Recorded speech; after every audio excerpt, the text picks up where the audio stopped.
immerse yourself into the world of Creepy Man.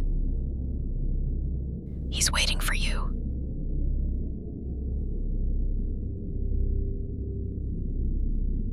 They told Dr. Evan McCall it would be a quiet 2-week solo mission in the Alaskan range, just drilling ice cores, nothing more.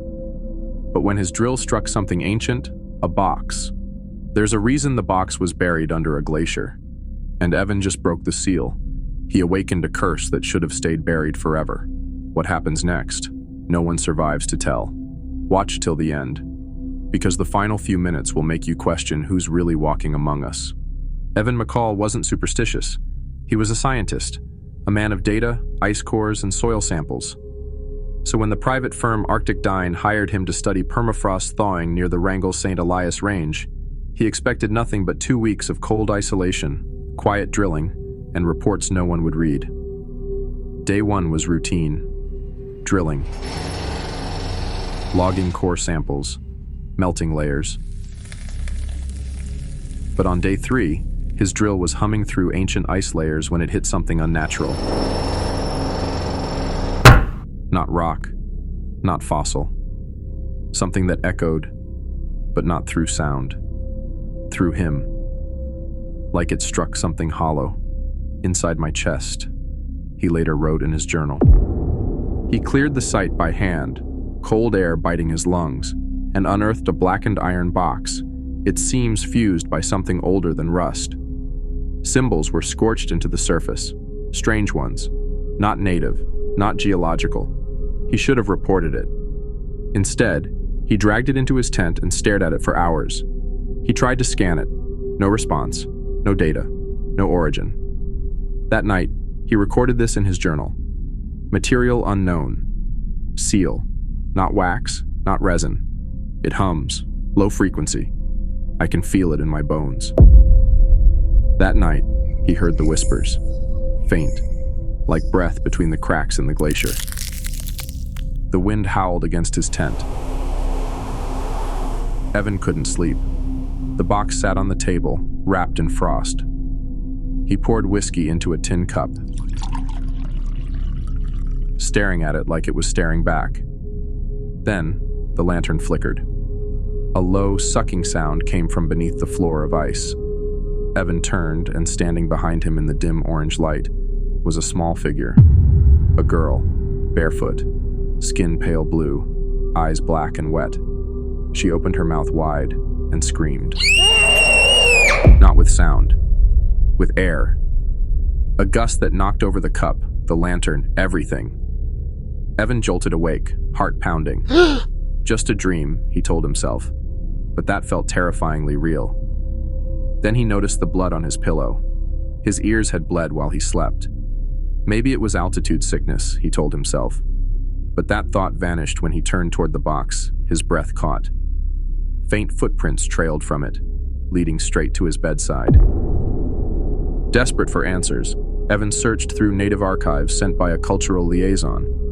He found one reference, a story told by the extinct Talmud people, an ancient Arctic tribe that vanished 900 years ago. For years, kids vanished into the woods.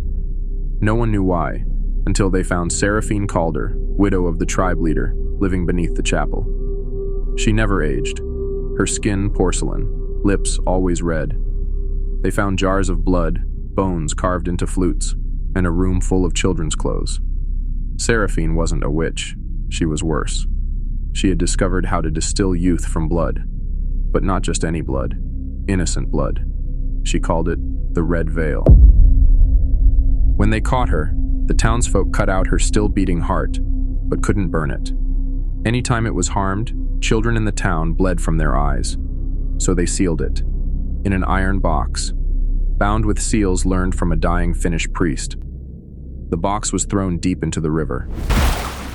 And as the years passed, the river froze, glacier formed, and Seraphine's secret faded into legend. Evan didn't believe in myths. He believed in matter and measurements. Science demanded answers. So he did the unthinkable. He began chipping at the seal with a titanium scalpel. The moment the seal cracked, every sound in the world died, not even wind. The snow stopped falling midair. Time seemed to slow. From the split in the box, a single drop of blood oozed out and hit the frozen floor with a hiss. Then came the voices. Dozens.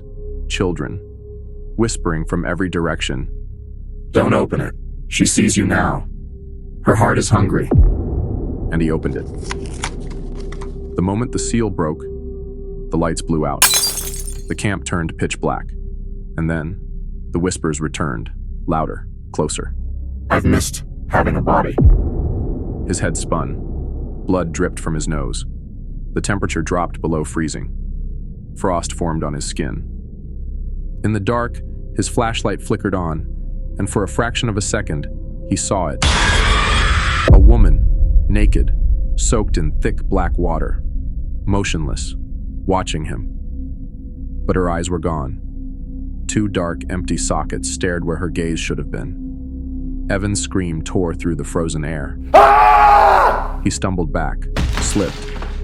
The world spun. Then, nothing. Darkness swallowed him whole. Days passed, or maybe just hours. The box was open. Inside, a still beating heart. Shriveled but wet, pulsing with something red and steaming. He sealed it back in panic and tried calling for extraction. No signal. He tried to leave. The snowmobile wouldn't start. He radioed for help, but only got whispers in response. The storm worsened. The ice cracked. From that moment on, the camp was no longer his. He'd see footprints outside his room at night, bare, wet, human-sized. He'd hear someone breathing behind him, but nothing was ever there. One night, he found the word "mine" carved into his chest while he slept. He never felt it happen. On day 12, his journal entries became frantic. She wants me to carry her heart. She says the ice burns her. The walls scream. There are faces under the snow. He began hallucinating, or so he thought. Seraphine's heart had chosen him as the next vessel. Unless it fed, he would rot alive. He found himself walking into nearby snow camps, a group of hikers. He didn't remember what he did, only woke up with blood under his nails and the heart in the box, beating faster. Weeks later, a rescue team reached the site. No sign of Evan. They found the box, empty. The tent, slashed open from the inside, and Evan's camera still recording. The last footage? He stands outside the glacier, his voice trembling. If you're watching this, it's already too late. I opened the box. I fed her. I didn't mean to. I tried to stop. But she's inside me now. She said she wants children. She said the world has so many. She's free now. 6 months later, an elementary school in Fairbanks. A new substitute teacher smiles at her class. She's in her mid-30s, too elegant for this place. Skin flawless, voice soft. On her desk, a small antique box, black iron, sealed tight. Her name tag? Miss Seraphine. And once again, the children began to disappear. The red veil has lifted, and she walks among us again. Would you recognize her if she stood behind you? If you hear a child whisper in the cold, don't turn around. Want more horror like this? Subscribe, hit the bell, and drop a comment below. What would you do if you found a box buried in the ice and it was still beating? Sleep tight, and whatever you do, don't bleed.